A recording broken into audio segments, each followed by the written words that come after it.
New details in the local murder case that drew international attention because it initially appeared to be a hate crime. Kassim Alhimidi is suspected of killing his wife. Well, today, their daughter took the stand, and 10 News reporter Jennifer Jensen is live outside the El Cajon courthouse with the testimony that brought the suspect to tears. Jen. Well, Steve, it was a packed courtroom all day. The daughter taking the stand, recalling the noises she heard in the morning, that her mother was killed, also finding her mother's lifeless body, and at one point, her father, the suspect, burst out into tears uncontrollably. Yes, I just wanted them to get there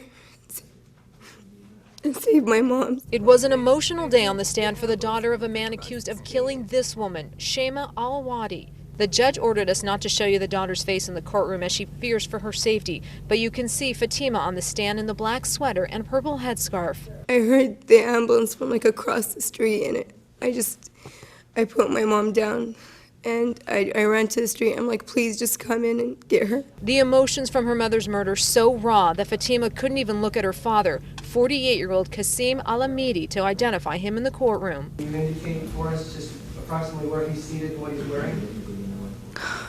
I don't want to look. It was back in March of 2012 when Alhimidi was found beaten to death inside her El Cajon home. The then 17-year-old Fatima went downstairs and found her mother's lifeless body. Her description in the courtroom brought her father to loud sobs. As I remember, she was on her, kind of like on her side. Her face was face to the ground, and the blood was in her face. Alhimidi died after spending 3 days in the hospital. The crime triggered fear in the Iraqi community after this note saying, "This is my country, go back to yours, terrorist," was found not far from Alhimidi's body. Police later determined the whole thing was staged by the father of 5 to look like a hate crime.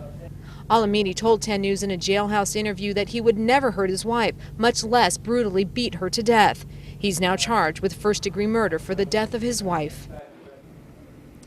Now, on that witness stand, the daughter also talked about her conversations with her mother when her mother said that she wanted to divorce the father and actually move to Texas. This preliminary hearing continues tomorrow with a detective, a cell phone expert, and more family members slated to take the stand. We're live here in El Cajon. Jennifer Jensen, 10 News.